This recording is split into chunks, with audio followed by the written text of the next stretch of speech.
Mis hermanos y hermanas, mientras escuchamos un poco de este preludio musical, vamos cada uno de nosotros a prepararnos para poder dar gloria y honra a aquel que es nuestro Dios.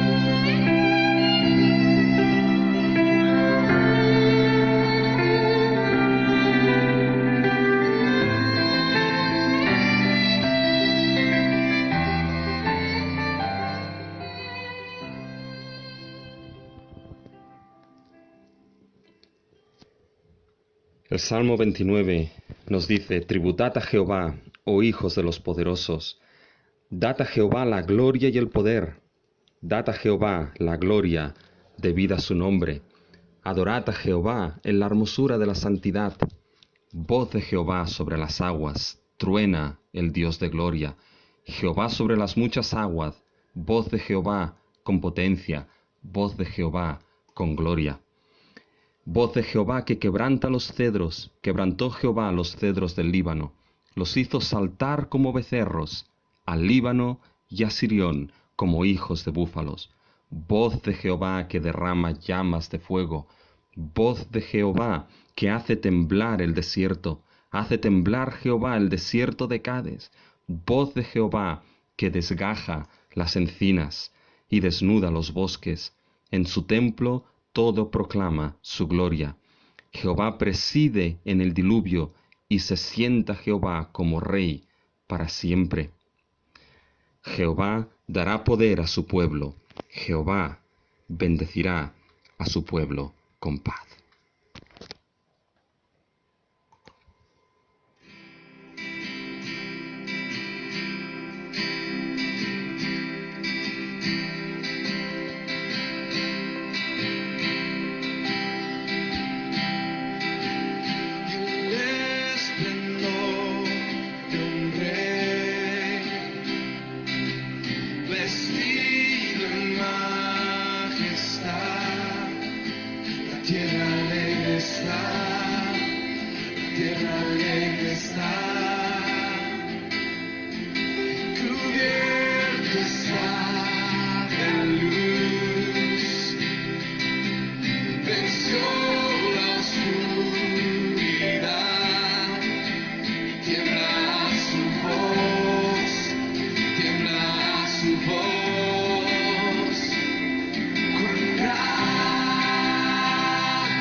Canta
Sí, Dios nuestro, nos presentamos delante de ti y nos presentamos, Señor, reconociendo de que no hay otro Dios como tú. Nos presentamos delante de ti, reconociéndote y alabando como el único Dios vivo y el único Dios verdadero, el Dios trino creador de cielos y tierra, el Dios trino redentor de su pueblo. Señor, nos presentamos delante de ti y te damos gloria y honra. Nos presentamos delante de ti y damos gloria de vida a tu nombre. Señor, te adoramos a ti en la hermosura de tu ser, en la hermosura de tu esencia, en la hermosura de tu santidad. Señor, reconocemos que tu voz, Señor, es esa voz que, Señor, quebranta, esa voz la cual es proclamada y, Señor, transforma, hace nuevo. Gracias, Señor, te damos porque podemos escuchar tu voz cuando abrimos tu santa palabra. Gracias, Señor, porque tu palabra es toda ella inspirada y por medio del Espíritu, Señor, podemos escuchar, Señor, lo que tú tienes que decir. Señor, te damos la gloria y la honra, Dios nuestro, y en el día de hoy, en este culto, queremos, Señor, poner en tus manos el culto para que dé gloria de vida a tu nombre.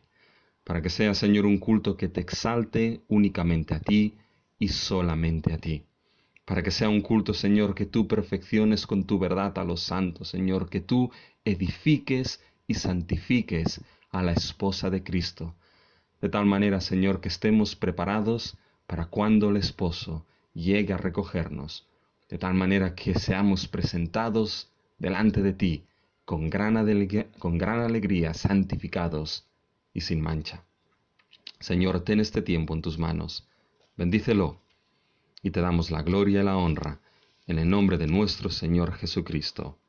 Amén. Mis hermanos y mis hermanas, muy bienvenidos a este culto de 10 de mayo. Y la verdad es que es un culto un tanto especial porque hoy nosotros celebramos lo que es el Día de la Madre, el Día de la Familia.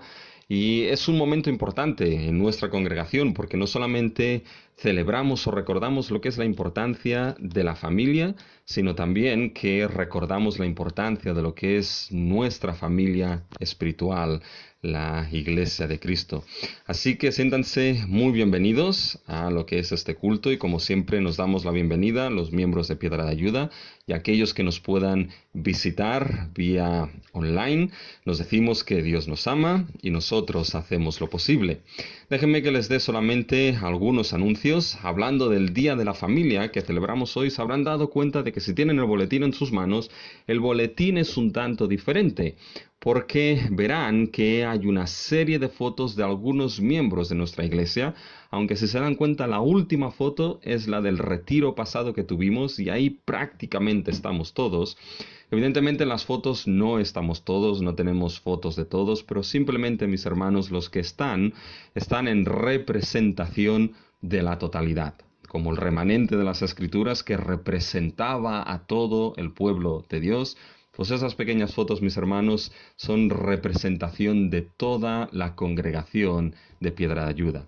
Y simplemente están ahí porque después de casi 2 meses de confinamiento que no nos hemos visto prácticamente o a través de pantalla, mis hermanos, en un domingo en que celebramos el Día de la Familia, creo que una pequeña representación es importante de nuestra familia espiritual, que es la congregación de Piedra de Ayuda. Y simplemente está ahí, hermanos, para que nos recordemos. Sigamos dando gracias a nuestro Dios por la familia espiritual que nos ha dado, la Iglesia, en concreto Piedra de Ayuda. Sigamos teniéndonos los unos a los otros en oración. Sigamos orando los unos a los otros y manteniéndonos en oración los unos a los otros. Sigamos llamándonos y enviándonos mensajes, mis hermanos, de cariño y amor, que eso ayuda a sustentarnos. Y sigamos dando gracias a nuestro Dios porque podemos decir verdaderamente que Él es nuestra roca fuerte, es nuestra piedra de ayuda y hasta aquí nuestro Dios nos ha ayudado. Así que tengan a la congregación en sus corazones y en sus oraciones. A nivel de algunos anuncios más, bueno, simplemente decir que las obras, mis hermanos, van avanzando. En esta semana ya han pasado a mirar todas las cosas que deberían hacerse y Dios mediante, si no hay ningún imprevisto, yo calculo posiblemente que en 1 semana y media o dos, empezaremos ya con las obras de cuadro eléctrico, puerta ignífuga, renovación de aire, etcétera, etcétera, etcétera. Así que las cosas, mis hermanos, van bien, están encaminadas, así que sigamos orando por ello y sigamos, hermanos, orando de que el Señor provea, porque evidentemente entramos en una nueva fase. Todo el tema de informes ha sido ya cubierto, pero entramos en una nueva fase de obras que evidentemente implicará otros gastos. Pero nuestro Dios, mis hermanos, es poderoso, Él sabe de lo que tenemos necesidad, Él va a proveer y Él va a sustentarnos. Y después simplemente informar el tema de la desescalada, que, mis hermanos, estoy tan despistado posiblemente como todos, porque se nos dijo que el 11 de mayo posiblemente los lugares de culto ya podrían abrir, y sí pueden abrir, pero todavía no aquí en Cataluña o en Barcelona. No lo sé, mis hermanos, estoy despistado. La cuestión es que evidentemente nosotros no abriremos todavía porque implica limpieza, desinfección, adecuación a nivel de sanidad, de higiene, y después ir pensando en cómo vamos a reunirnos en función de cuánto nos dejan a nivel de aforo. Por lo tanto, todavía quedará un poquito. Pido paciencia, oración para sabiduría en todo ese proceso. La FERED ha enviado una serie de recomendaciones que todo miembro de iglesia puede pedir si quiere a secretaría, pero la recomendación básica es que de momento esperemos hasta que se permita un poquito más de aforo y las medidas de seguridad y de sanidad sean básicas y correctas para evitar riesgos. Así que, bueno, estamos más cerca de reunirnos, mis hermanos, pero debemos todavía tener un poquito de paciencia, pero llegará el momento de volver a reunirnos. Pero todo y ser a la distancia, mis hermanos, sabemos que nos reunimos a la distancia y nos congregamos a la distancia porque tenemos una razón de adoración, y es nuestro Dios. Nuestro Dios es aquel que es nuestra razón de adoración y de alabanza como pueblo de Dios.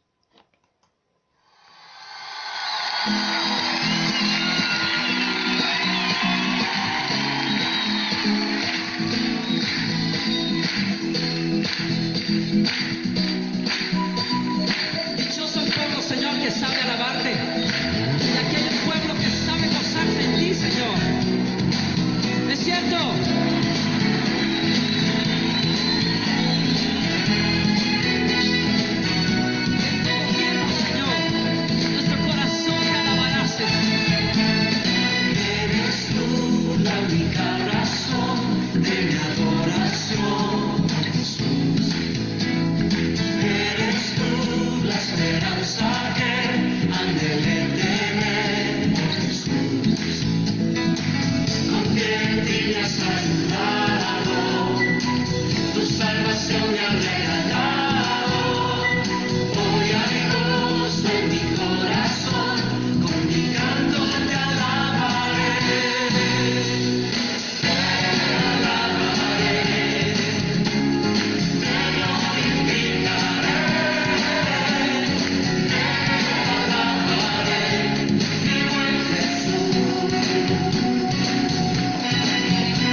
Jesús, y te cantaré a ti. pues solo tú eres digno de recibirlo, Señor. Oh, en todo tiempo, Señor, mi alma te alabará. Todo tiempo te alabará. Todo tiempo, todo tiempo te adoraré. Sí, Señor. Exaltamos, nos gozamos en ti, Señor, en todo tiempo, Señor, te alabaré, te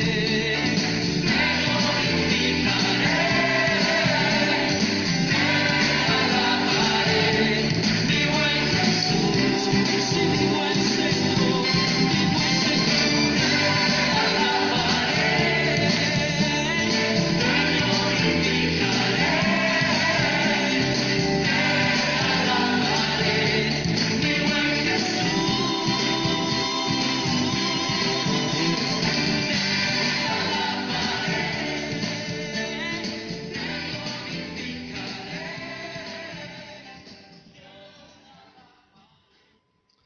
Fíjense, mis hermanos, que nunca hemos tenido trompetas en nuestra iglesia, pero ahora a distancia podemos tener trompetas.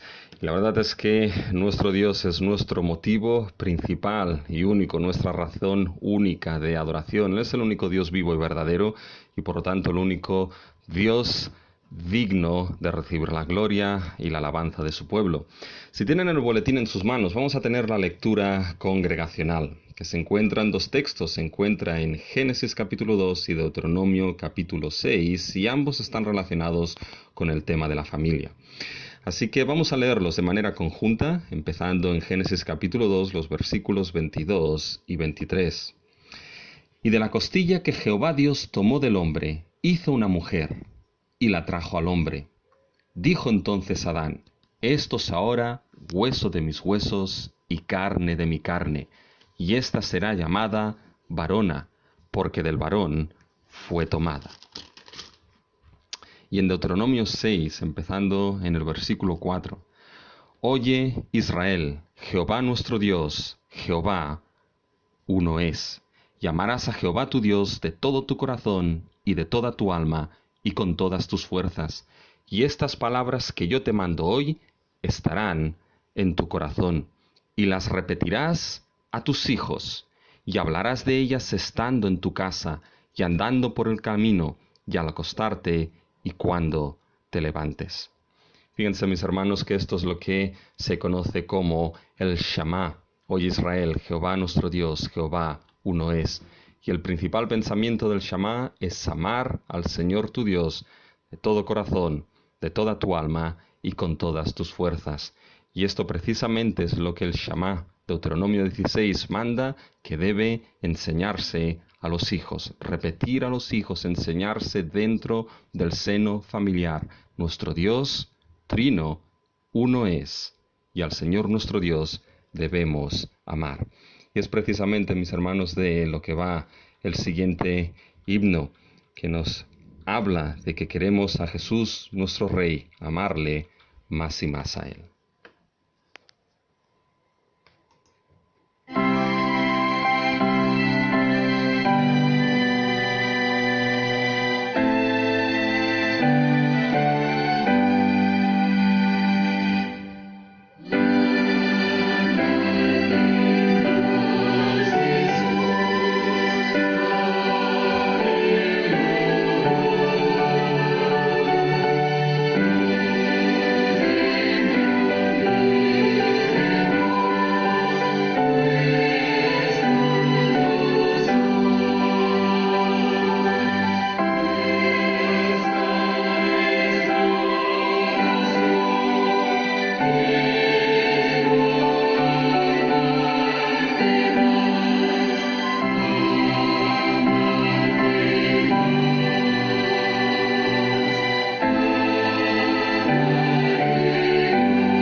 Y esta es nuestra oración, o debería ser nuestra oración, mis hermanos, amarte más a nuestro Señor Jesús.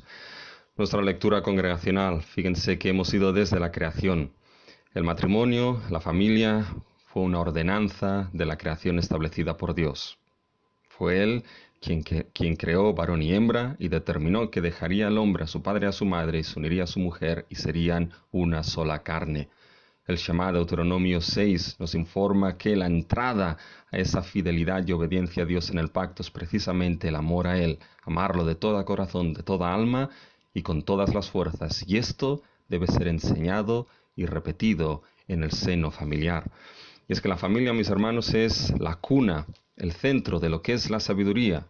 Y la sabiduría, al principio de la sabiduría, es el temor a Jehová. Y eso es precisamente lo que podemos leer en una lectura en Proverbios capítulo 6, los versículos del 20 al 23. Se exhorta a los hijos a guardar precisamente los mandamientos tanto del padre como de la madre. La familia es el seno precisamente de esa sabiduría central que es el temor a Jehová. Proverbios 6:20 nos dice: guarda, hijo mío, el mandamiento de tu padre, y no dejes la enseñanza de tu madre. Átalos siempre en tu corazón, enlázalos a tu cuello. Te guiarán cuando andes, cuando duermas te guardarán. Hablarán contigo cuando despiertes, porque el mandamiento es lámpara y la enseñanza es luz, y camino de vida las reprensiones que te instruyen. La familia es precisamente ese seno donde los mandamientos de Dios, donde la palabra de Dios, donde la sabiduría, que es el temor a Dios, se enseña y florece. Y déjenme que les lea, mis hermanos, una oración precisamente por la familia, que es extraída de ese libro que algunas veces le he leído, El Valle de Visión, que son oraciones y meditaciones puritanas. Y esa oración por la familia es una oración que podemos hacer comunitaria y nuestra todos nosotros como iglesia. Dice lo siguiente: oh Dios soberano, tú eres el creador y padre de todos los hombres, porque tú los has creado y los sustentas. Tú eres el Padre especial de aquellos que te conocen, aman y honran, que consideran tu yugo cómodo y tu carga ligera, tus obras honrosas y tus mandamientos gloriosos. Pero qué poco me ha afectado tu bondad inmerecida. Con qué imperfección he aplicado mis privilegios religiosos, qué negligente he sido haciendo el bien a otros. Me presento ante ti con mis delitos y pecados, apiádate de mí, y que tu bondad me lleve al arrepentimiento. Ayúdame a aborrecer y abandonar todo falso camino, a vigilar mi estado y mi carácter, a frenar mi lengua, a custodiar mi corazón con toda diligencia, a velar y orar contra la tentación, a mortificar el pecado, a preocuparme por la salvación de los demás. Oh Dios, no puedo soportar presenciar la destrucción de mis parientes, que quienes están unidos a mí por los lazos más estrechos sean preciosos a tus ojos y sean devotos a tu gloria. Santifica y haz prosperar mi devoción, mi enseñanza, mi disciplina y mi ejemplo domésticos, para que mi hogar sea un vivero para el cielo, mi iglesia el huerto del Señor, poblado de árboles de rectitud plantados por ti para tu gloria. No permitas que los miembros de mi familia, cordiales, morales y atentos, queden al final fuera del cielo. Concédeme que las prometedoras apariencias de una conciencia sensible, un corazón receptivo, las alarmas y los deleites de tu palabra, no caigan finalmente en saco roto, sino que traigan juicio a la victoria en todos los que amo. Fíjense, mis hermanos, que es una oración preciosa, una oración que ora que santifique el prosperar de nuestra devoción, enseñanza, disciplina, ejemplo domésticos, para que mi hogar, para que nuestro hogar sea un vivero para el cielo, para que mi iglesia, nuestra iglesia, el huerto del Señor, poblado de árboles de rectitud, plantados por ti, para tu gloria. Y fíjense, mis hermanos, que hay un himno que estoy seguro que todos conocemos, un himno que es una petición, y es precisamente el himno que habla de que Dios nos dé un bello hogar, un himno que habla que nuestro hogar esté lleno precisamente de lo que es la palabra de nuestro Dios.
Ciertamente, mis hermanos, un himno precioso. Danos un bello hogar donde la Biblia se pueda ver, leer y obedecer, mis hermanos.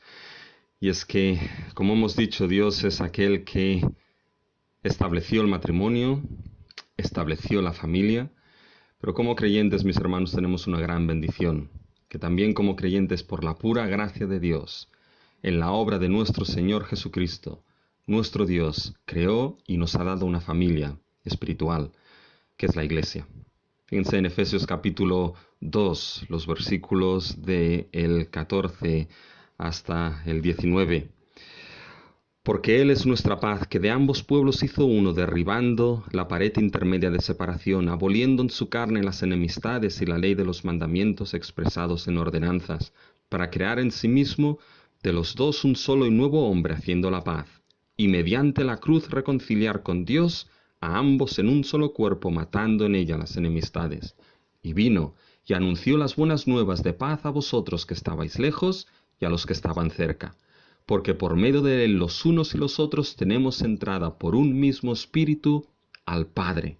Así que ya no sois extranjeros ni advenedizos, sino conciudadanos de los santos y miembros de la familia de Dios. Qué gloriosas son estas palabras, mis hermanos, que por el Evangelio de Cristo Jesús, por la obra de nuestro Señor Jesucristo, por un mismo espíritu tenemos entrada al Padre Celestial. Y gracias a esa obra formamos parte y somos miembros de una misma familia, la familia de Dios. Así que mis hermanos, vamos a tener ahora una oración y vamos a poner a lo que es la familia en las manos de nuestro Dios para que sea Él quien en tiempos donde la familia está tan desorganizada en nuestra sociedad, sea Él, mis hermanos, quien cuide, guarde y bendiga la familia y en especial la familia de nuestra iglesia. Nuestro Dios, nos presentamos delante de ti. Y te damos las gracias, Señor. Te damos las gracias porque nos permites adorarte, porque nos permites alabarte. Te damos las gracias, Señor, porque nos has puesto en esta posición privilegiada, por medio de tu redención en Cristo Jesús, nuestro Dios, de poder tributarte la gloria y la honra que te mereces. Gracias, Señor, te damos por esa ordenanza de la creación que fue el matrimonio. Tú estableciste, Señor, y creaste a hombre y a mujer. Y Señor, tú los bendeciste con esa bendición de multiplicad y fructificaos, o juzgad y señoread sobre la tierra. Tú fuiste aquel, Señor, que desde el principio en el ideal de la creación estableciste que sería el hombre quien dejaría padre y madre y se uniría a su mujer y serían una sola carne. Oh, gracias, Señor, porque tú eres aquel que has establecido, Señor, a la familia como el seno, Señor, donde esa sabiduría que es el temor a Jehová debe ser enseñada, debe ser repetida, debe ser, Señor, anunciada. Oh Señor, perdónanos por tantas veces, Señor, en los cuales hemos sido negligentes dentro de nuestras propias familias, Señor, en esa enseñanza de tu palabra, en esa enseñanza de tus preceptos, de tus mandamientos, en esa enseñanza de tu evangelio. Señor, perdónanos. Pero te damos las gracias, Señor, porque aún y con nuestra negligencia, Señor, en tu misericordia, tu palabra, Señor, no ha quedado, Señor, atada en medio de nuestras familias, sino que sea por proclamación de palabra o ya sea con testimonio, ha sido vista. Señor, queremos pedirte de una manera especial, Señor, por las familias, Señor, de nuestra congregación. Gracias te damos por ellas, Señor. Gracias te damos, Señor, porque ellas forman parte, Señor, de nuestra iglesia. Gracias te damos, Señor, por aquellas que tú has traído y por aquellas que tú traerás, Señor. Gracias te damos por los matrimonios, Señor, que forman parte también, Señor, de nuestra congregación, Señor. Gracias, Señor, porque ellos, Señor, son también el reflejo de este matrimonio mayor que es el matrimonio de Cristo con la iglesia, Señor. Queremos pedirte, Señor, que tú bendigas a los matrimonios, que tú bendigas, Señor, a las familias de nuestra iglesia. Señor, queremos pedirte que en tu gracia y en tu voluntad, Señor, nuestro hogar verdaderamente sea ese bello hogar donde tu palabra sea vista, explicada, vivida y obedecida. Queremos pedirte, Señor, que nuestro hogar, Señor, sea verdaderamente ese vivero para el cielo y nuestra iglesia como familia espiritual sea, Señor, este huerto del Señor, poblado de árboles de rectitud, plantados por ti y para tu gloria. Señor, bendícenos. Bendice, Señor, a la familia espiritual de Piedra de Ayuda. Señor, gracias te damos por todo lo que estamos pasando, Señor. Gracias te damos, Señor, porque sabemos que en medio de la prueba, Señor, la prueba de nuestra fe produce paciencia. Y debemos dejar, Señor, que la paciencia tenga su obra perfecta y completa para que seamos perfectos, maduros y cabales, Padre Celestial. Te pedimos que nos des sabiduría, sabiduría de lo alto, Señor, para saber cómo afrontar todas estas situaciones. Pero, Señor, gracias por la familia de Piedra de Ayuda. Bendice a todos y cada uno de los miembros, Señor. Gracias te damos, Señor, por aquellos hermanos y hermanas, Señor, que formaron parte, Señor, de matrimonio y que por alguna razón, Señor, tú te has llevado a su cónyuge. Gracias por ellos, Señor. Gracias porque pueden ser de gran ayuda e impacto, Señor, para aquellos, Señor, que tenemos familia, que estamos creciendo, Señor. Para aquellos, Señor, que van a formar sus familias, Señor, pueden ser de gran consejo y sabiduría.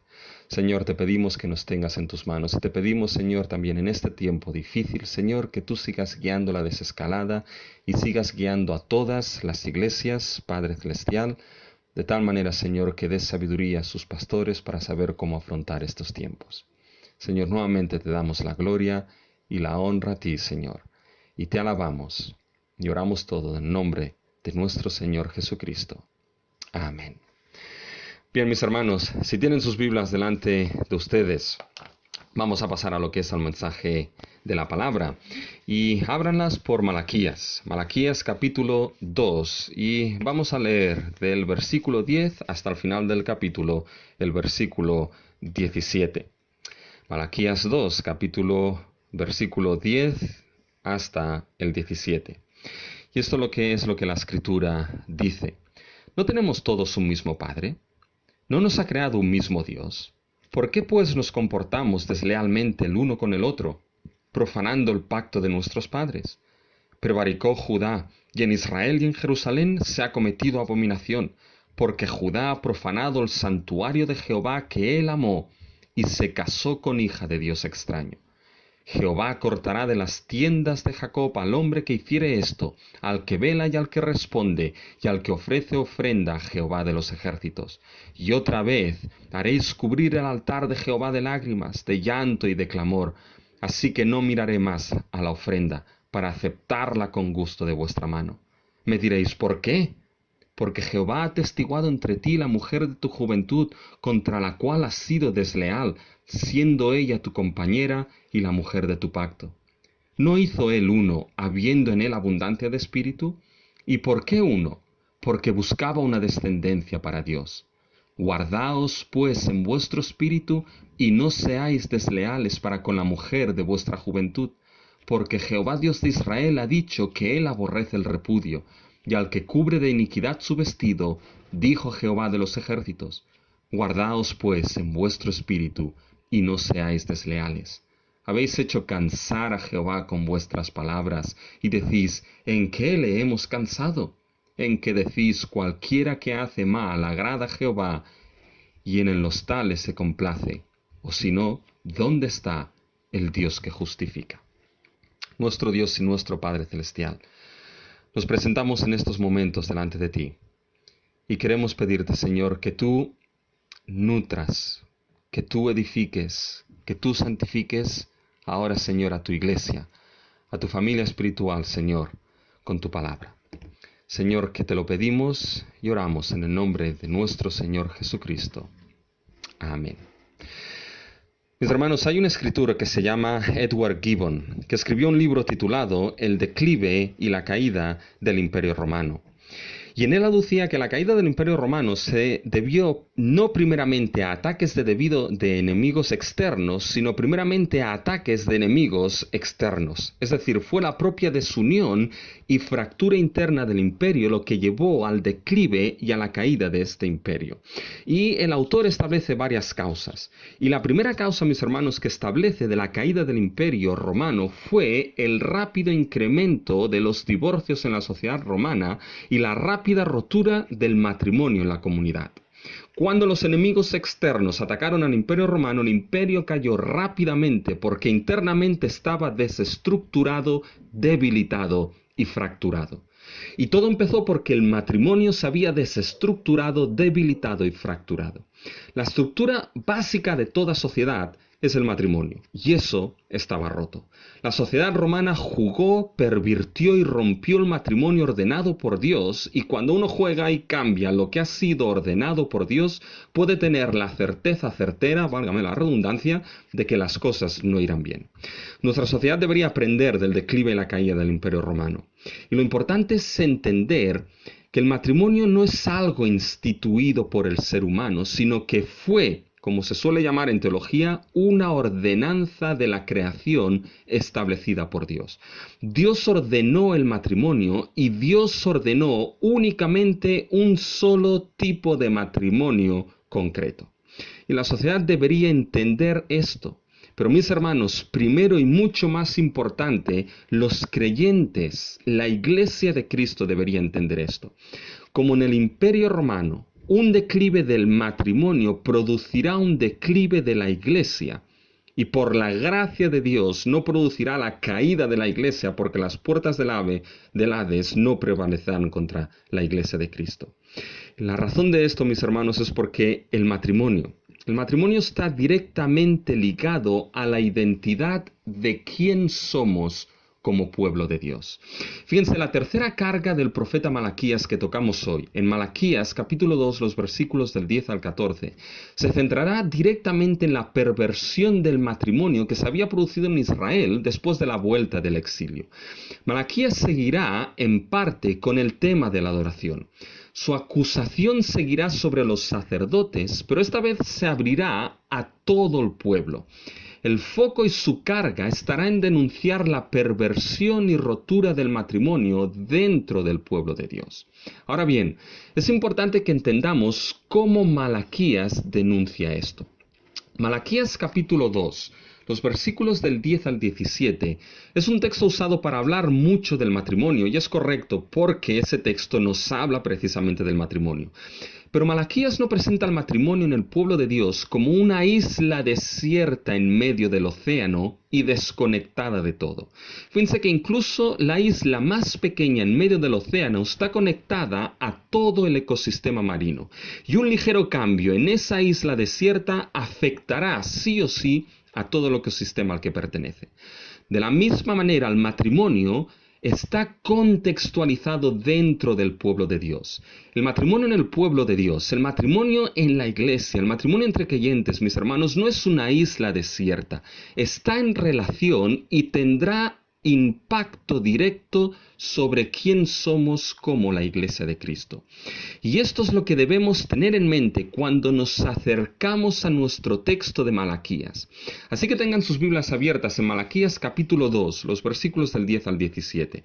Malaquías presentará el matrimonio no como algo aislado a considerar, sino que lo importante es lo que hemos dicho. Malaquías presentará el matrimonio y la importancia del matrimonio dentro del contexto de pueblo de Dios y de manera mucho mayor su importancia dentro del contexto del plan redentor de Dios. Si se juega con el matrimonio, se estará afectando a esos dos contextos mayores, el pueblo y el plan redentor de Dios. Bien, con esta visión en cómo Malaquías va a presentar el matrimonio, podemos pasar a nuestro texto y destacar precisamente tres cosas en nuestro texto.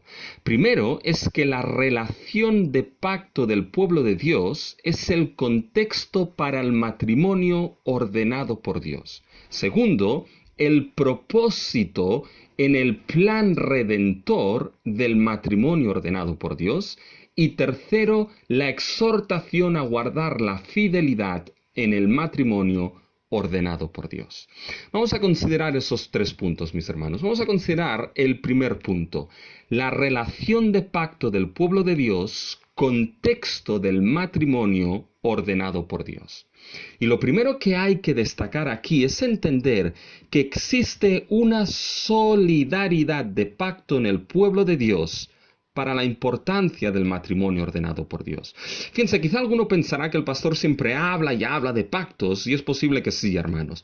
Pero el pacto es la relación fundamental en la que debemos entender nuestra identidad de pueblo de Dios.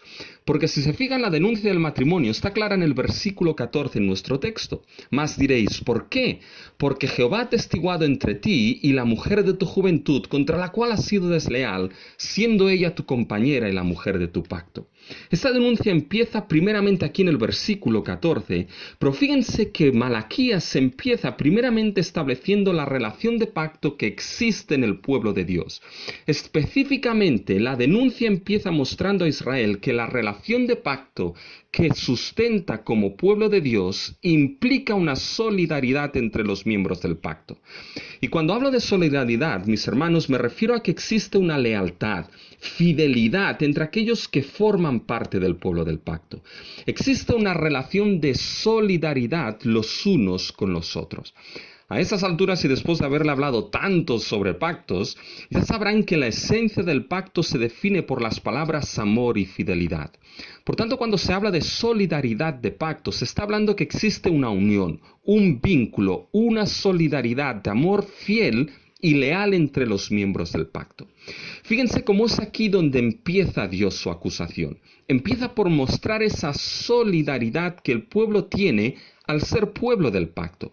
Miren el versículo 10. ¿No tenemos todos un mismo Padre? ¿No nos ha creado un mismo Dios?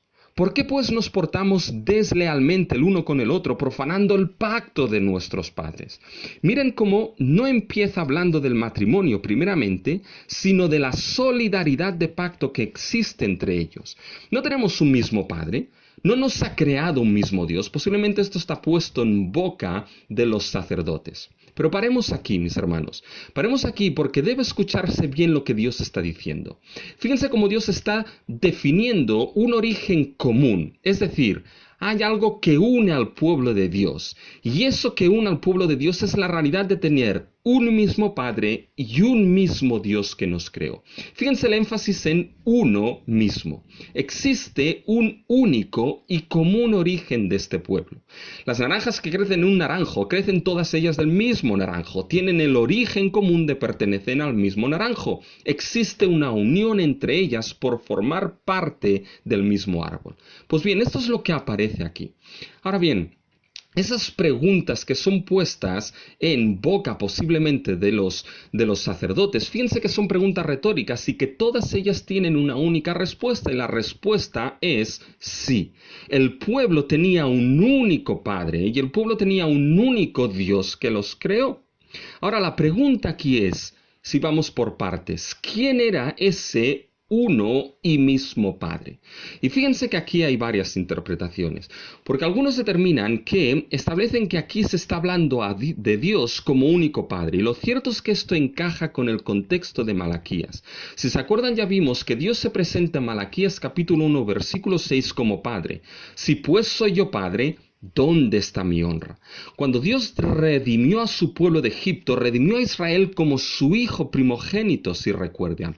Dios le dijo a Moisés que le dijese a Faraón en Éxodo 4:22, y dirás a Faraón, Jehová ha dicho así, Israel es mi hijo, mi primogénito. Por tanto, en virtud de la salvación, Israel fue adoptado como el hijo primogénito de Dios. Fue la salvación que situó a Israel en una relación filial con Dios. Dios era su padre e Israel el hijo amado y adoptado por redención. Esto era algo particular y único de Israel. Pero había algo más. Fíjense en el versículo 10. ¿No nos ha creado un mismo Dios? Aquí la idea de creación no es la idea de Dios como creador de todo. No es la idea de Dios como creador general de todas las cosas. Aquí la idea es Dios como creador de Israel, y eso está ligado a la idea de salvación.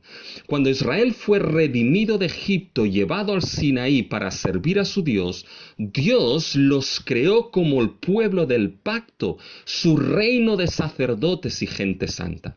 La salvación es descrita como un acto de creación en el que Dios, por medio de la salvación, crea a un pueblo santo para servirle. Creó a un pueblo que tenía una relación de pacto con un mismo Dios y un mismo Padre.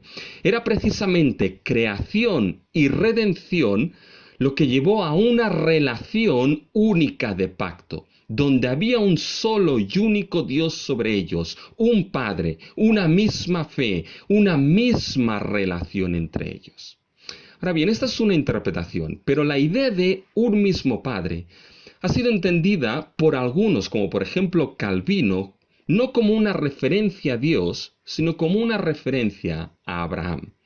Abraham es considerado el padre de la nación de Israel, y Calvino lo interpretó así por la referencia al final del versículo 10, donde se menciona el pacto con nuestros padres. En el Antiguo Testamento los padres es una referencia clara a Abraham, a Isaac y Jacob.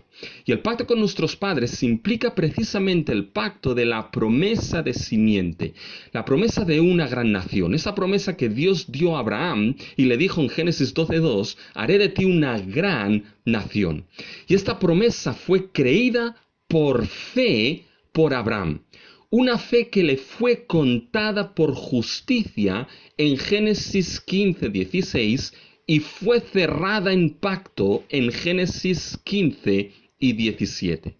Por tanto, Dios prometió una simiente, una descendencia, un pueblo que se basaba en la promesa de la fe, que se basaba en creer en ese Dios que había prometido esa gran descendencia a Abraham. La marca esencial de esa nación prometida a Abraham sería no primeramente la circuncisión, sino la fe en el Dios verdadero en quien Abraham su padre había creído y le había sido contado por justicia. Y la circuncisión era señal de esa fe. Era un pueblo con una misma fe, o por lo menos debería haberlo sido. Y esto fue conseguido, fíjense, esto fue conseguido, ese simiente, esa nación de una misma fe, fue conseguido por un mismo Dios que los creó. Es decir, esa nación prometida a Abraham fue creada por Dios en el momento de la salvación. Calvino lo expresa de esta manera: para que ninguna otra nación pudiese apropiarse de ese único origen, Dios fue quien los creó. Esa nación prometida a los padres, basada en la promesa de la fe, en pacto, fue creada cuando Dios salvó a Israel de Egipto y por creación y salvación los puso en relación de pacto con Él para una relación de pacto y fidelidad, no solamente con Dios, sino también los unos con los otros. Fíjense, mis hermanos, que se interprete como se interprete, el punto central es entender que el pueblo de Dios tiene un origen común, un único Dios y creador, un único Padre, una misma creación, una misma salvación, un pueblo con una misma fe, un pueblo cuya marca central es una fe común en el único Dios vivo y verdadero. Este origen común situó a Israel en una relación de pacto donde existía una solidaridad de pacto entre ellos. Aunque los niños están en la casa, los padres tenemos que volver al colegio otra vez y ayudarles en sus clases. Pues bien, mis hermanos, con esto en la clase de ciencias naturales de mi hijo se están estudiando los hongos y particularmente las setas. Y lo que yo no sabía es que las setas son parte del hongo. Hay toda una estructura subterránea que se llaman los micelios, que son los que producen las setas. Y los micelios son como una especie de raíces, de filamentos que se extienden por debajo de tierra y que pueden extenderse tanto como un campo de fútbol. Y esos micelios son los que producen las setas. Si cuando se recogen las setas se cortan o recogen mal, esto afectará a todo el sistema de micelios que producen setas, por tanto, afectará a la producción de setas de estos micelios. Por tanto, existe un origen común, una solidaridad de esas setas unidas por esos micelios. Y fíjense, mis hermanos, que eso es precisamente lo que nos encontramos aquí. En el pueblo de Dios es lo mismo. Por el origen común existe una solidaridad de pacto y lo que uno haga afectará sí o sí a todo el pueblo. Lo que hagas en tu vida por tu solidaridad de pacto con tus hermanos y hermanas en las que has sido puesto por creación, salvación y una misma fe, les afectará a ellos. Fíjense cómo esto es visto en el versículo 10. ¿Por qué pues nos portamos deslealmente el uno con el otro profanando el pacto de nuestros padres. Escuchen bien lo que se dice aquí. Y déjenme que se lo lea más literal, porque literalmente es más fuerte cuando se lee literalmente. Literalmente se está diciendo, ¿por qué pues el hombre traiciona o actúa de modo traicionero contra su hermano, profanando el pacto de los padres? Fíjense, si hay un mismo origen, si aquí tenían un mismo Padre y un mismo Dios que los creó, si tenemos un mismo Dios, si tenemos una misma fe, ¿por qué entonces uno traiciona? Y esto es un término fuerte, es como el término militar de aquel que cambia de bando en la guerra. ¿Por qué entonces, si hay un origen común, uno traiciona o actúa de modo traicionero contra su hermano? Fíjense que nuestra traducción dice uno contra el otro, pero literalmente es contra el hermano. Y esto, mis hermanos, marca el carácter de unión y solidaridad que Dios estaba mostrando en el pueblo de Israel. La creación y salvación común, la misma fe por ser un pueblo con una misma fe en el Dios verdadero, en el Dios creador y redentor, hacía que aquellos con los que se tenía relación de pacto eran hermanos de pacto. Era como en Génesis 4 cuando Caín mató a Abel y Caín respondió a Dios, ¿soy yo acaso guarda de mi hermano? Y la respuesta es que sí. Fíjense que esa palabra hermano vuelve a aparecer en Génesis 9:5, cuando Dios determina que demandará de mano del varón su hermano, demandaré la vida del hombre. Hay en cierta manera una salvaguarda de la vida humana porque existe una hermandad en la raza humana. Pues bien, esto se incrementa cuando esto se da por salvación. El pueblo de Israel, con un mismo Padre, un mismo Dios, una misma creación, una misma salvación, una misma fe, ahora aquellos que nada tenían que ver con lazos de sangre, ahora por la misma sangre del pacto quedan unidos en una relación familiar de hermanos los unos con los otros. ¿Cómo esta traición se produjo? Fíjense en el texto. Miren el versículo 10. ¿Por qué pues el hombre traiciona o actúa de modo traicionero contra su hermano, profanando el pacto de los padres? Esa traición de la solidaridad de pacto entre hermanos de pacto se produjo profanando el pacto de los padres. Fíjense, aquí los hombres, y aquí es género masculino, traicionan a su hermano en el pueblo del pacto, profanando el pacto de los padres. Ese pacto, hemos dicho que era ese pacto de la promesa de formar un único pueblo basado en la promesa de la fe en el Dios verdadero. La traición fue que rompieron la solidaridad de pacto y traicionaron a sus hermanos, profanando la fe común que los identificaba y unía como pueblo del pacto. Y hermanos, no hay duda alguna que la nación prometida a Abraham se cumple en la historia de la salvación en Cristo, en la creación y salvación de su iglesia, quien tenemos una misma fe común que nos ha sido dada a los santos. Por creación y salvación en Cristo hemos sido rociados por la sangre del nuevo pacto. Y esa sangre de Cristo nos ha unido no únicamente con Dios como sus hijos e hijas, sino que nos ha unido como miembros de una misma familia. El día que fuiste lavado por la sangre del Cordero, quedaste lavado de tus pecados, unido a Cristo y unido a todo miembro del cuerpo de Cristo cuya representación local se ve en la congregación local. Y tenemos un mismo Padre, un mismo Señor, una misma fe. Por tanto, hermanos, hay una solidaridad de pacto. Y debes saber entonces que cualquier acto en contra de esa fe común que nos identifica y que nos une como pueblo, eso será una traición que dañará y afectará a tus hermanos en la fe. Afectará la totalidad de la familia de la fe. Y esta solidaridad de pacto es importante para entender el matrimonio ordenado por Dios. ¿Por qué? Porque el matrimonio no ordenado por Dios es una traición a la solidaridad de pacto. Fíjense, quizá esos sacerdotes podían preguntarse cómo habían traicionado a su hermano y habían profanado el pacto de los padres. Y fíjense que ahora se explica, miren el versículo 11. Prevaricó Judá, y en Israel y en Jerusalén se ha cometido abominación, porque Judá ha profanado el santuario de Jehová que él amó, y se casó con hija de Dios extraño. Fíjense aquí, se explica cómo se traicionó la solidaridad de pacto de los padres. Básicamente en el pueblo de Israel, definido por una fe común del Dios verdadero, se introdujo una fe pagana.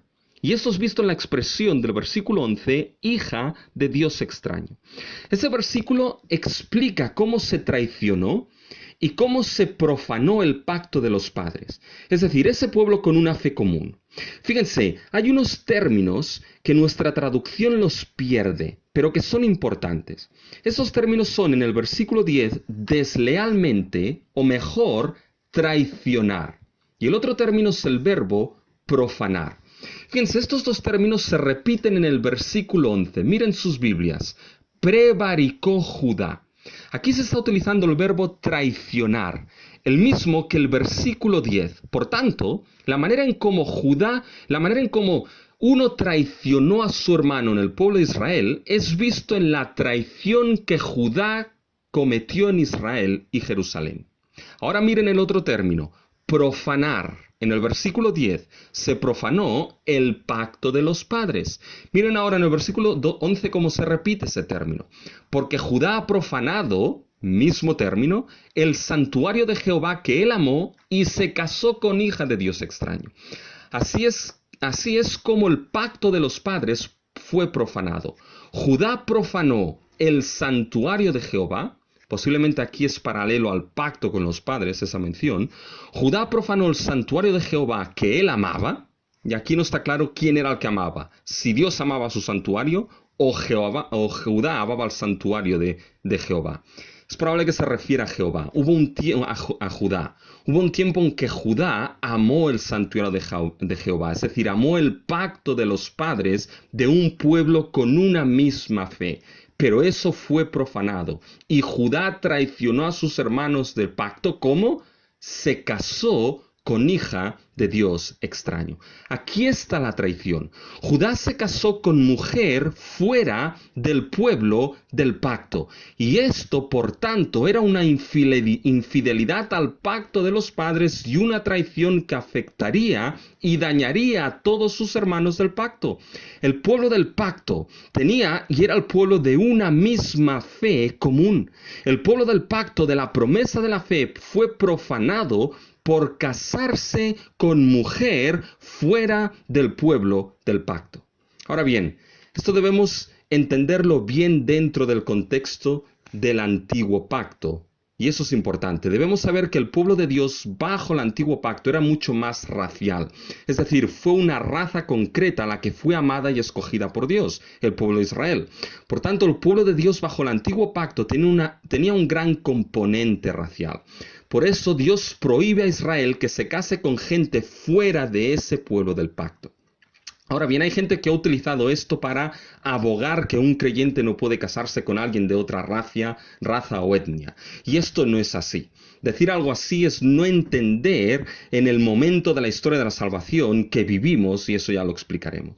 Pero lo cierto es que en el antiguo pacto había un gran componente racial del pueblo de Dios. Era el pueblo de Israel, el pueblo hebreo.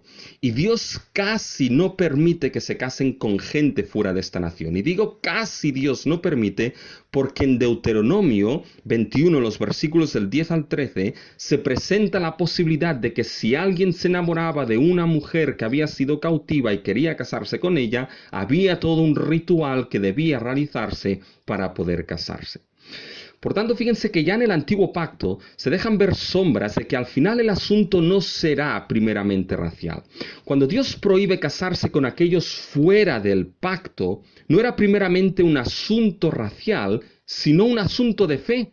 La unión con una fe distinta, de la introducción de una fe distinta dentro del pueblo del pacto que tenía una fe común y que lo unía a una misma fe en el Dios que los creó y los salvó. Fíjense cómo lo expresa al final del versículo 11. Se casó con hija de Dios extraño, o mejor traducido, se casó con hija de Dios extranjero. Dios podría haber dicho aquí se casó con hija extranjera, pero no dice eso. No tiene nada que ver con la nacionalidad de la hija, sino con la nacionalidad de la divinidad. Se casó con hija de Dios extranjero, es decir, se casó con alguien que le pertenecía a otro Dios, o que su objeto era otro Dios ajeno y extraño. El punto es que se casó con aquella que su fe era totalmente distinta, contradictoria y opuesta al pacto de los padres de un pueblo creado y redimido con una misma fe en el Dios creador y salvador, un pueblo cuya fe común en el Dios vivo y verdadero es su marca esencial. Esto era romper el pacto de los padres y por tanto era infidelidad. Era traición a los hermanos con los que estaba en solidaridad y era dañar al pueblo del pacto y a esa misma fe. ¿Por qué?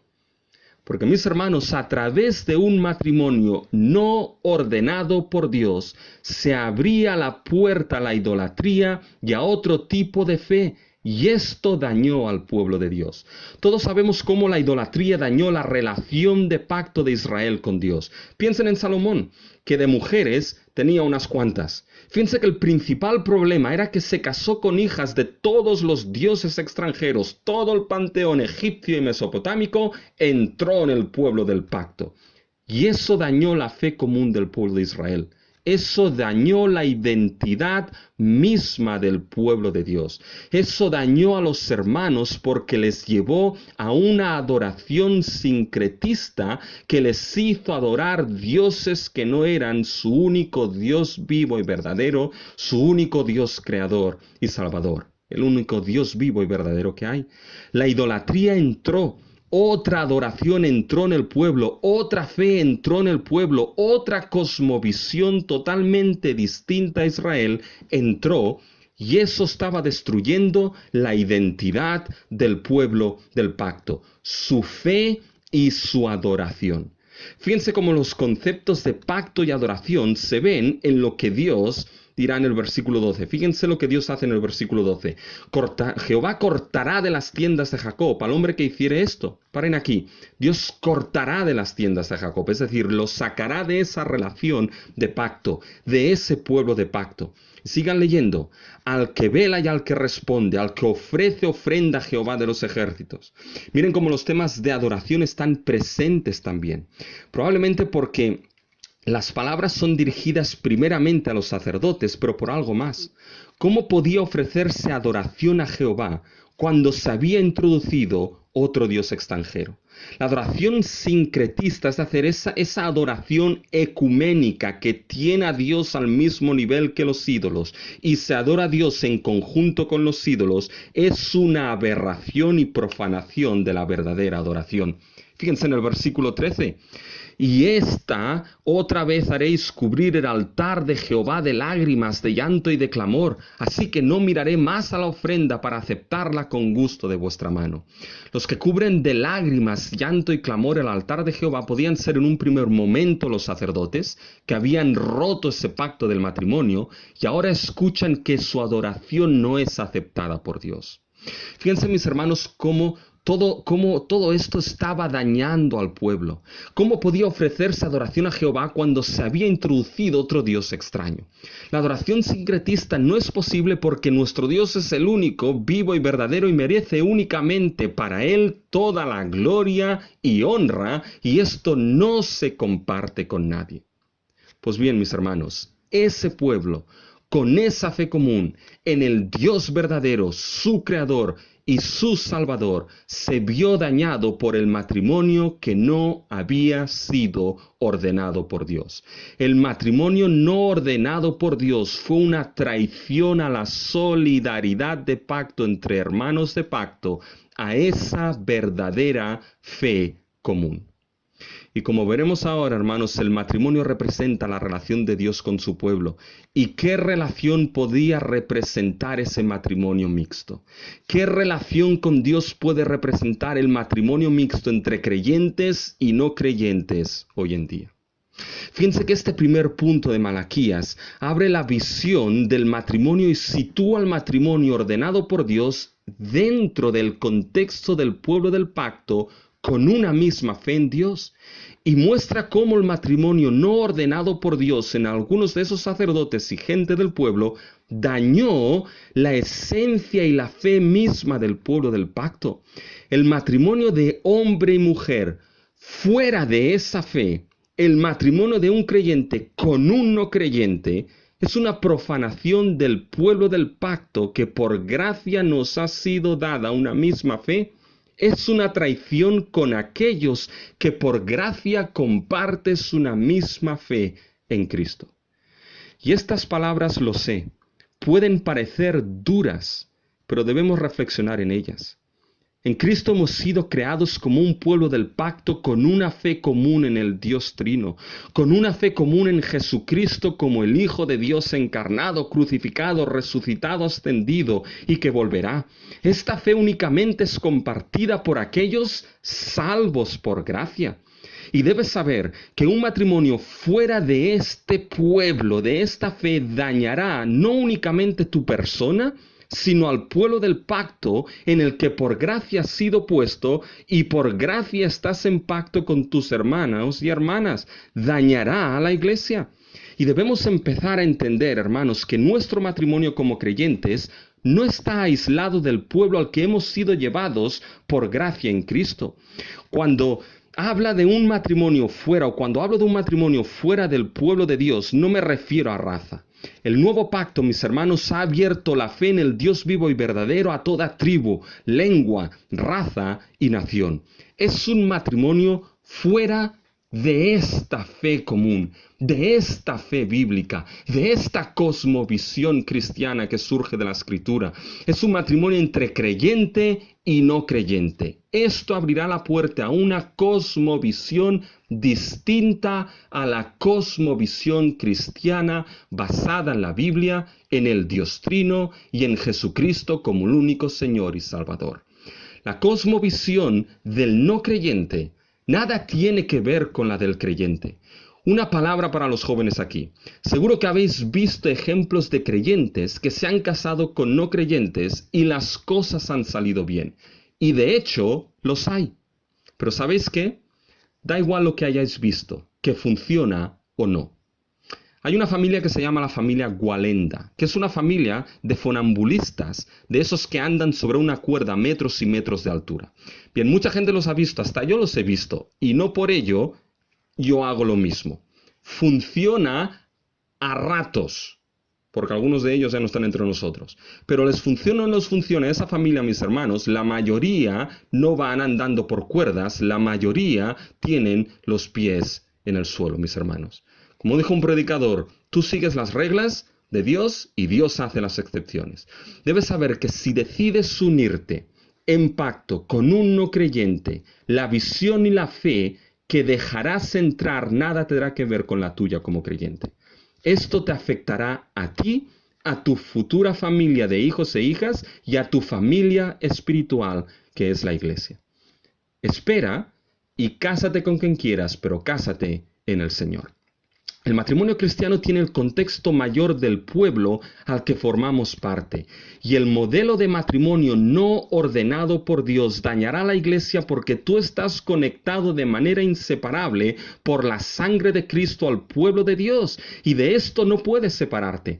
¿Cuántos hay que por su unión con no creyentes no pueden asistir semanalmente a la congregación de los santos y sufren en ello? ¿Cuántos hay que sufren porque sus hijos no quieren saber nada de la iglesia y prefieren irse los domingos con el cónyuge no creyente en lugar de ir a la iglesia? ¿Cómo sufre la iglesia muchas veces porque aquellos que podrían ser de gran comunión ayuda a los santos no pueden serlo porque su matrimonio no se lo permite? Por esto la relación de pacto, mis hermanos, esa solidaridad, es el contexto para entender la importancia del matrimonio ordenado por Dios. Pero el segundo punto, mis hermanos, no solamente la relación de pacto muestra el contexto para la importancia del matrimonio ordenado por Dios, sino ahora el propósito dentro del plan redentor del matrimonio ordenado por Dios. Y fíjense que aquí se nos destacan dos propósitos esenciales del matrimonio. Primero, el primer propósito es ser la unión bajo el testimonio de Dios entre hombre y mujer.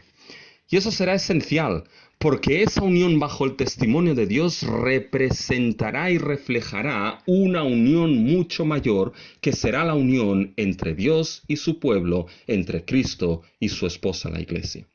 Fíjense, los sacerdotes de Israel perdieron de vista esta realidad de cómo el matrimonio encajaba dentro del pacto a los padres, dentro de su identidad como pueblo.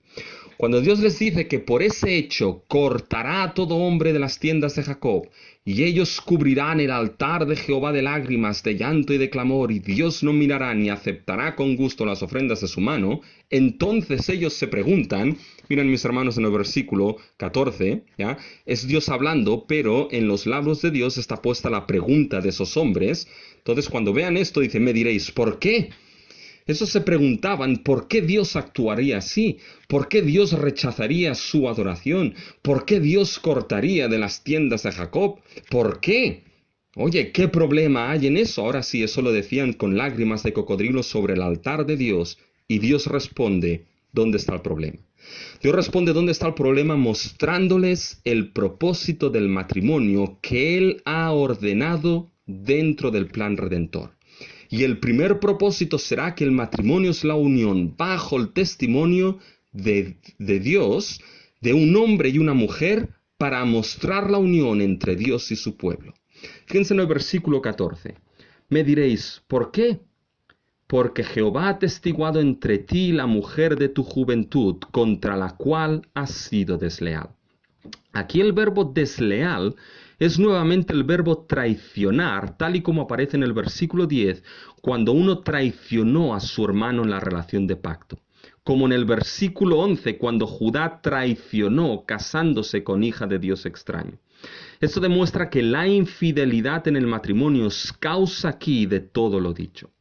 Fíjense, no solamente se había roto el matrimonio ordenado por Dios, casándose con aquel cónyuge, con esa hija de Dios extranjero, con una fe distinta, sino que eso se había hecho ya de mal en peor, cometiendo adulterio. Llueve sobre mojado. Jehová testigo entre ti la mujer de tu juventud, contra la cual has sido desleal, la cual has traicionado, siendo ella la mujer, tu compañera y la mujer de tu pacto.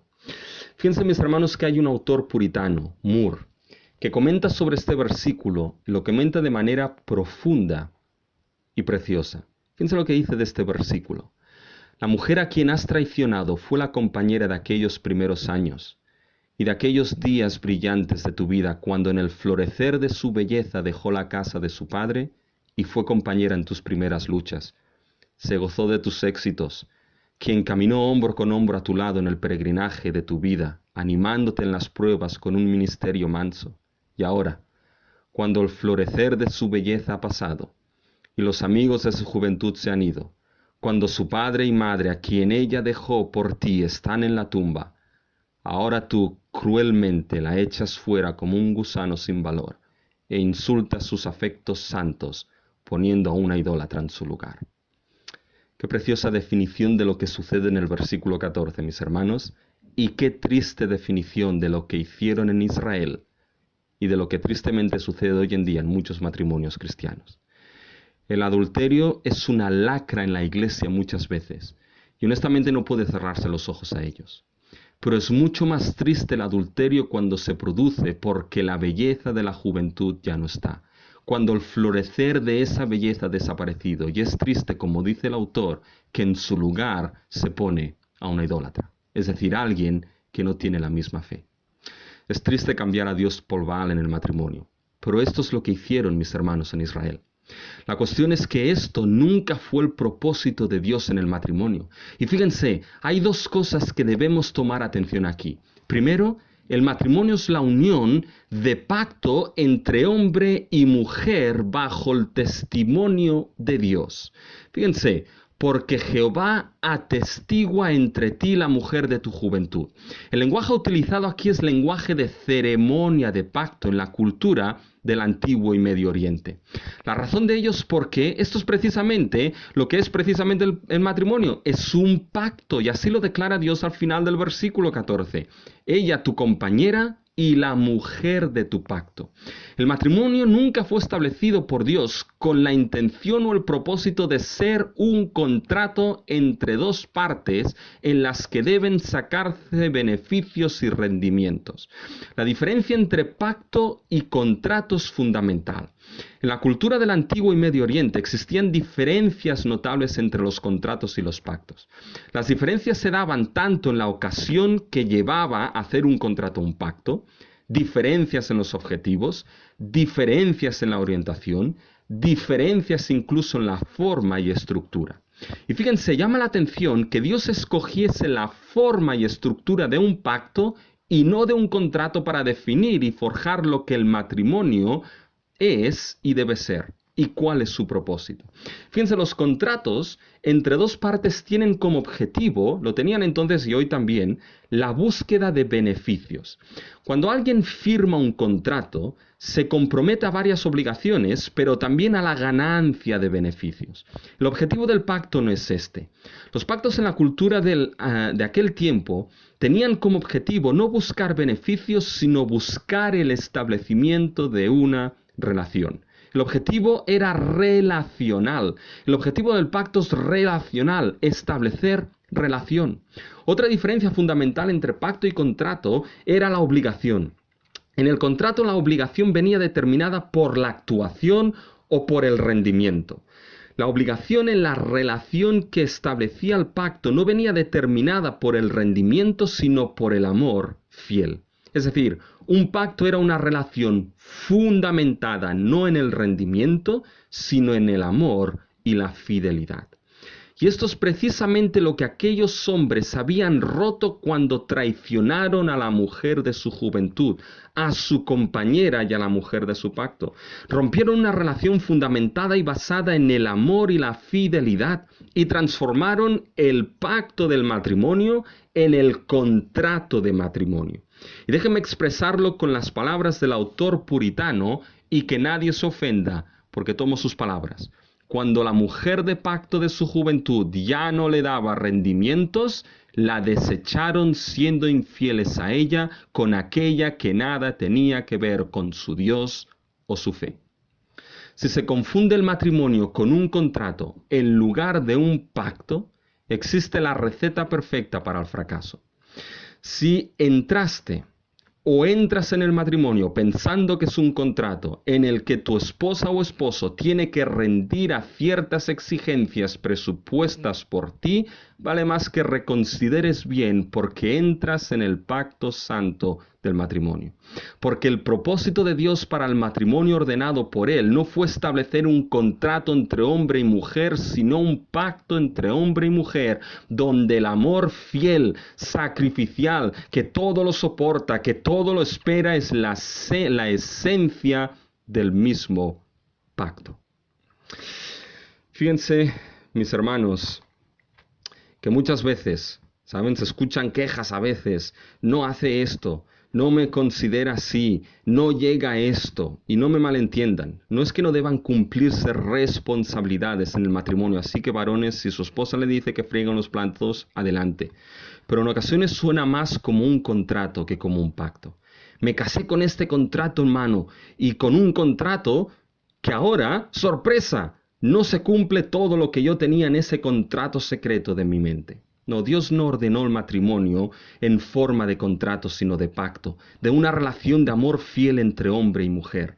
Y repito lo que Dios dice aquí, porque Jehová ha testiguado entre ti, este es el hombre, y la mujer de tu juventud. El matrimonio es un pacto de relación de amor fiel entre hombre y mujer y se acabó.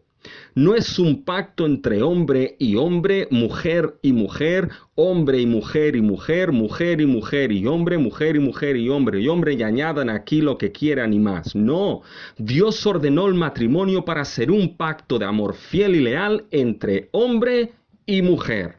Esto no es la visión tradicional que hoy en día se dice. Esto no es el matrimonio tradicional que nuestro tiempo llama. Este es el matrimonio ordenado por Dios desde el ideal mismo de la creación. No hay tal cosa como matrimonio tradicional. Está el matrimonio bíblico y después todo lo demás. Todo lo que no sea un pacto de amor fiel y leal entre hombre y mujer, llámenlo como quieran, menos matrimonio.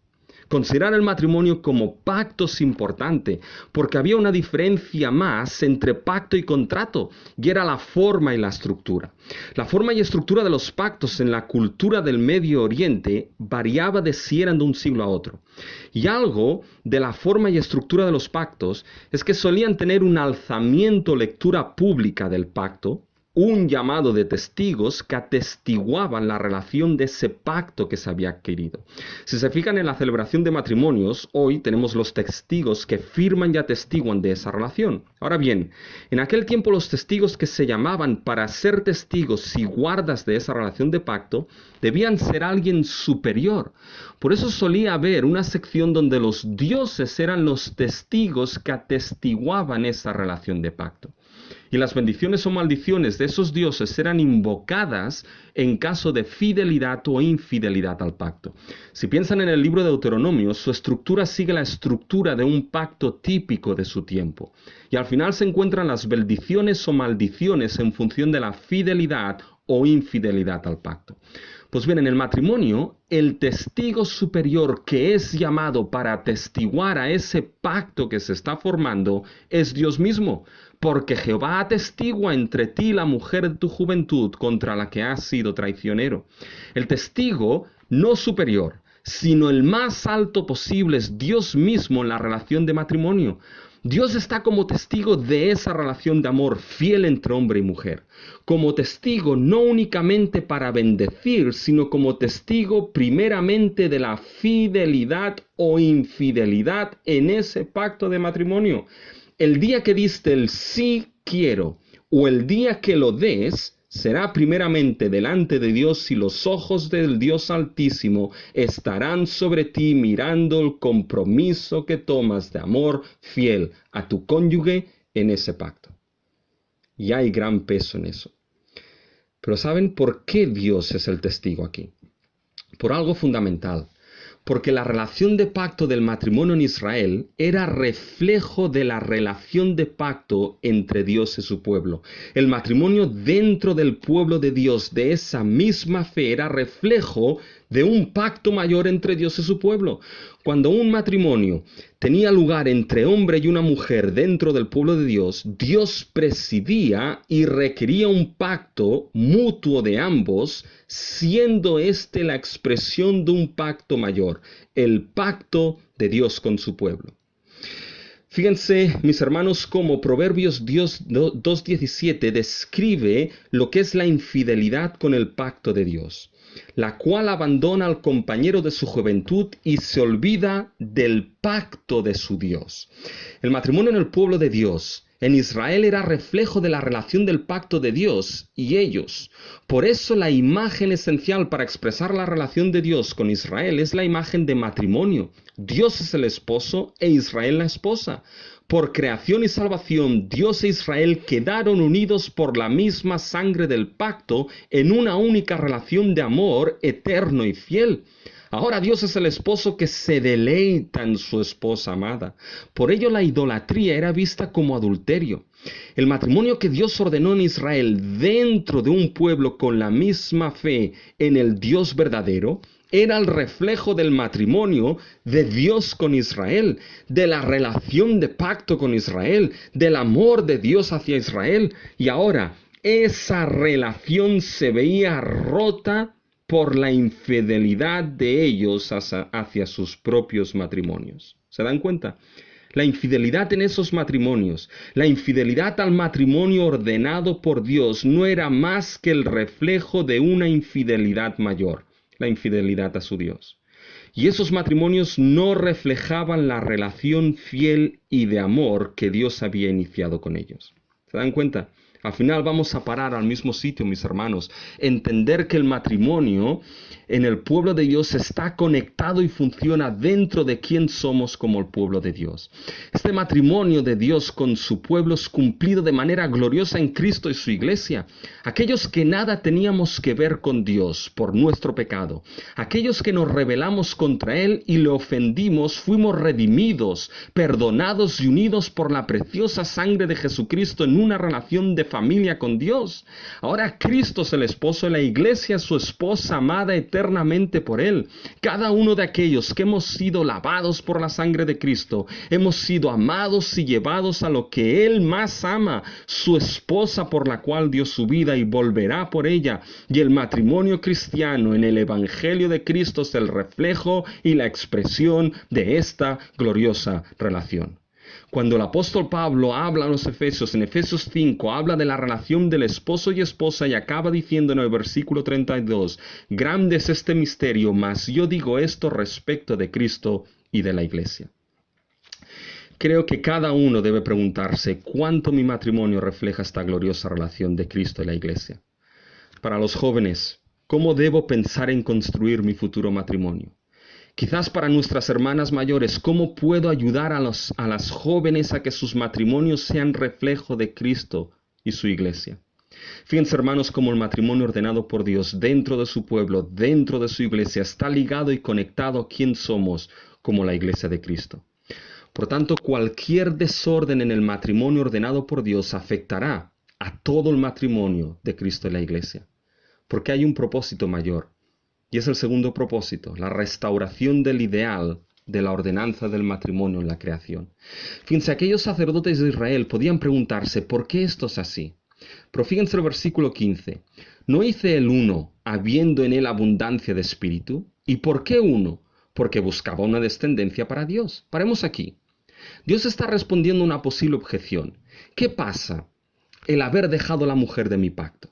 Bien, que Dios, teniendo abundancia de espíritu y pudiendo haber determinado que el hombre y la mujer tuviesen 2, 3 o 4 compañeras o compañeros de pacto, determinó uno. Y esto, mis hermanos, viene de Génesis 1 y 2, de manera específica de Génesis 2:24. Por tanto, dejará el hombre a su padre y a su madre y se unirá a su mujer y será una sola carne. El matrimonio ha sido considerado una de las ordenanzas de la creación juntamente con el descanso y el trabajo. Dios creó el matrimonio para que el hombre y la mujer fuesen uno solo, una sola carne. Esa creación tan íntima tenía la función de representar la relación íntima de Dios con su pueblo, de Cristo con su iglesia, pero tenía un gran propósito en el plan de redención. A ese primer matrimonio le fue dada la bendición de multiplicar y fructificar y llenar así la tierra de una simiente o descendencia muy concreta, una simiente y descendencia que fuese portadora de la imagen y semejanza del Creador. Esto se perdió con el pecado, pero la restauración del ideal no se perdió. Dios llamó a un hombre, Abraham, y de un solo hombre, con una sola mujer, Sara, Agar en Génesis 16 no funcionó, de un solo hombre prometió una descendencia o simiente para Dios. Miren cómo esto es lo que es dicho en el versículo 15. ¿No hizo el uno, habiendo en él abundancia de espíritu? ¿Y por qué uno? Porque buscaba una descendencia para Dios. Puede verse como dentro del plan de redención el matrimonio ordenado por Dios tiene una función capital en restaurar el ideal de producir una simiente o descendencia para Dios. Y esto siguió con Israel, y Dios determinando que el matrimonio debía ser dentro del mismo pueblo con la misma fe para producir una simiente santa para Él. Y esto continúa en Cristo y su iglesia, y el matrimonio cristiano está engastado dentro de la fábrica del plan redentor de Dios para producir esa descendencia para Dios. Pero cuidado cómo entendemos esto, mis hermanos. Ciertamente un matrimonio que está fundamentado en la misma fe y que los hijos maman desde la cuna la gloriosa fe en Cristo, en nuestro Señor y Salvador, tiene muchas más posibilidades por la gracia sublime de Dios y el amor soberano y elector de Dios de producir descendencia para Dios. Ahora bien, sabemos que esto no siempre es así. Sabemos que hijos e hijas de familias santas no siguen los caminos de la fe, porque debes saber que la fe de tus padres no es transferible. La salvación es un acto de la gracia soberana de Dios que te manda y te mueve a que seas tú quien se arrepienta de sus pecados y crea en Cristo como Señor y Salvador. Entonces, siendo así, ¿cómo se entiende que el matrimonio funciona para restaurar el ideal del plan redentor de Dios si a veces falla? Y no lo entenderás si no pones las luces largas en la historia de la redención. Porque este matrimonio ordenado por Dios se cumple en Cristo y en la Iglesia. Jesucristo es el postrer Adán capaz de dar la potestad a todo aquel que cree en Él y le recibe de ser hechos hijos de Dios, simiente de Dios, descendencia de Dios, engendrados no de voluntad humana sino de Dios. Jesucristo es la simiente última de Abraham, capaz de producir una descendencia para Dios en base a la promesa de la fe solamente en Él y en su obra en la cruz del Calvario y su resurrección. Jesucristo es quien produce descendencia para Dios, llevando a los que Él ha salvado a la relación más gloriosa que existe, la relación del matrimonio, del nuevo pacto entre Él y su iglesia. Y hermanos, este matrimonio no falla, porque nuestro esposo Jesucristo es fiel hasta el fin, porque su amor es eterno para con nosotros. Sabes, quizá tu matrimonio ha fallado. Quizá te uniste en matrimonio fuera del vínculo de la misma fe en Cristo. Quizá tu esposo te traicionó en el matrimonio, pero Jesucristo nunca te fallará. Desde el momento que el amor soberano de Dios fue puesto sobre ti, Jesucristo murió en la cruz para tu salvación y aseguró esa salvación para amarte eternamente. Te llevó a su amada esposa, la iglesia, para que goces de su eterno amor por siempre y a Él le ames eternamente. Jesucristo nunca fallará como esposo, nunca traicionará a su esposa. Pero para ser parte de ese glorioso matrimonio debes arrepentirte de tus pecados y creer en Jesucristo, el esposo que dio su vida en la cruz para perdón, reconciliación y para formar una descendencia para Dios. Porque Jesucristo sigue, mis hermanos, engendrando descendencia para Dios a medida que su esposa predica y proclama el Evangelio de gracia y fe en Jesucristo. Y con todo esto llegamos a la exhortación final, de que, mis hermanos, la relación de pacto es contexto para el matrimonio ordenado por Dios, de que el propósito, mis hermanos, del matrimonio ordenado por Dios se encuentra dentro de este plan redentor de Dios. Pero ahora la última es la exhortación a guardar la fidelidad en el matrimonio ordenado por Dios. Llamados a guardar la fidelidad en nuestro matrimonio. Y fíjense, mis hermanos, aquí los versículos 15 y 16. Y con eso les digo, mis hermanos, que ya voy terminando. Fíjense que en los versículos 15 y 16 dos veces aparece el imperativo guardaos. Fíjense a mitad del versículo 15, guardaos pues en vuestro espíritu y no seáis desleales. Otra vez el mismo término, no seáis traicioneros para con la mujer de vuestra juventud, porque Jehová Dios de Israel ha dicho que él aborrece el repudio, al que cubre de iniquidad su vestido, dijo Jehová de los ejércitos, guardaos pues en vuestro espíritu y no seáis desleales y traicioneros. ¿Se dan cuenta? La exhortación es clara. No seáis traicioneros en vuestro matrimonio, sed leales y fieles, porque Dios odia, aborrece el divorcio, el repudio. Dios llama a Israel a que sean fieles, que no cometan adulterio y traicionen a la mujer de su pacto y rompan el pacto, que no rompan el vínculo de una misma fe rompiendo el pacto del matrimonio y buscando otra mujer fuera de esa fe que les fue dada. Guardaos, sed fieles a ese pacto del matrimonio. ¿Por qué? Porque Dios aborrece, odia el repudio o el divorcio. Dios no solamente aborrece el adulterio, sino, hermanos, también el divorcio. El ideal de Dios es que aquello que se juntó bajo su mismo testimonio permanezca junto. Moisés permitió el divorcio por la dureza del corazón de Israel y para proteger a la mujer que era repudiada. Pero Jesús dijo, ¿no habéis oído que el que los creó para ser una sola carne? Por tanto, lo que Dios juntó no lo separa el hombre. El divorcio, ¿saben? Era el último recurso.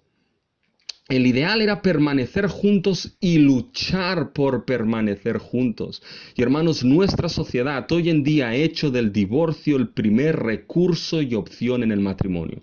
Ahora con el estado de alarma y confinamiento se han incrementado los divorcios e incluso ha salido la noticia de que se ha creado una aplicación de móvil para divorciarse digitalmente. Cuando salió esta noticia por la televisión, Giel, mi hijo, se puso a reír. Y le pregunté que por qué se reía y su respuesta fue simpática. Dijo, se divorcian para separarse con el estado de confinamiento y no pueden separarse porque no pueden ir a ningún sitio. Es decir, les toca estar juntos. Bueno, la verdad es que fue simpático. Pero hermanos, Dios llama a que nos guardemos, a que luchemos por ser fieles en nuestro matrimonio. Tristemente, en un mundo caído, no siempre se puede. Pero manda que nos guardemos en fidelidad y luchemos. La razón aquí dada es porque Dios aborrece el repudio, aborrece que el ideal se rompa. Y piensen por qué. Fíjense, esta exhortación viene al final de todo lo que Dios les ha dicho a esos sacerdotes y a esos hombres de Judá. Pongan esa exhortación con todo lo otro. Guardaos, sed fieles, porque vuestro matrimonio es parte esencial en el plan redentor de Dios.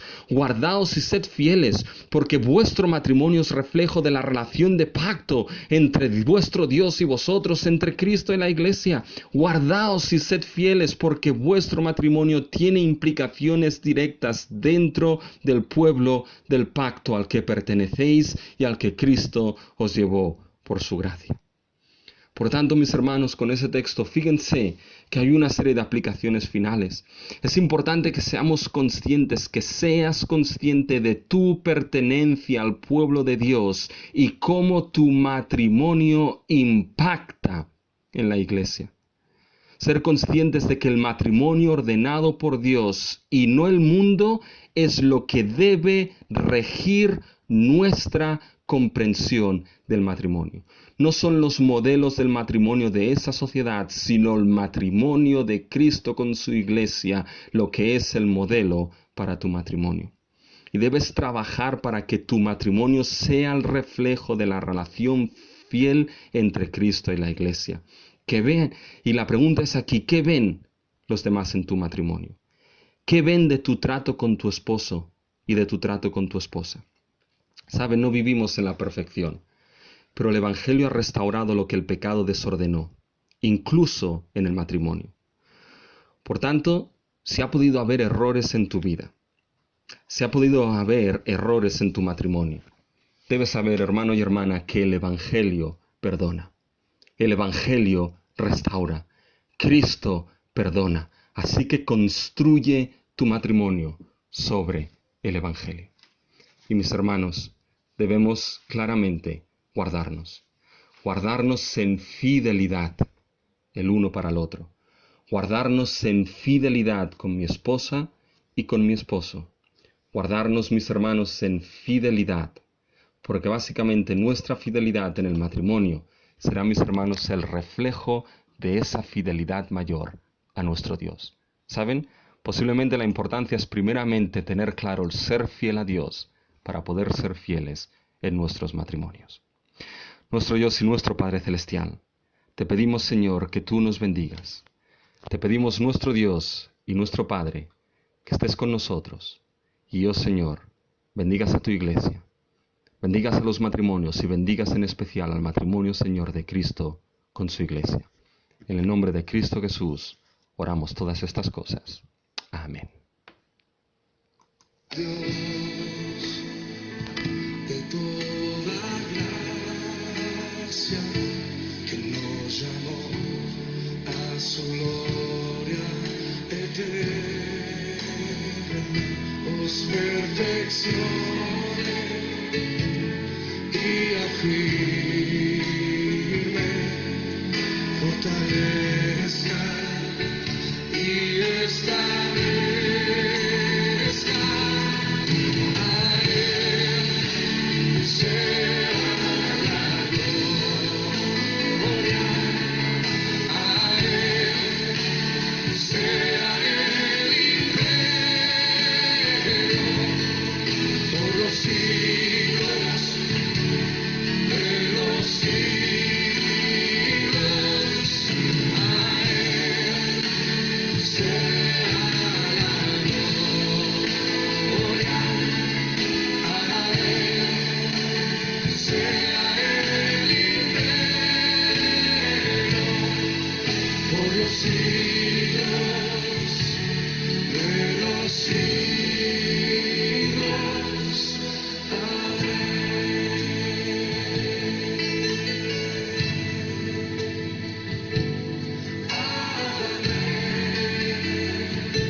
su gloria eterna. Dile a tu hermano que está por ahí cerquita, os perfeccione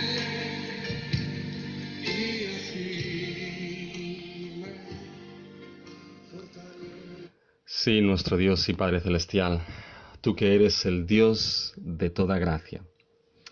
Por esa gracia pedimos en nuestras vidas. Por esa gracia, Señor, pedimos sobre nuestros matrimonios. Por esa gracia pedimos, Señor, sobre nuestra iglesia. Señor, te pedimos por los matrimonios de la iglesia, que tú los bendigas. Señor, que tú en tu gracia los mantengas fieles a ti y fieles el uno por el otro. Oramos por los jóvenes que van a tener, Señor, algún día, en tu voluntad, de entrar en ese sublime y santo pacto del matrimonio. Oh Señor, que tú les hagas entender que por tu gracia los has salvado.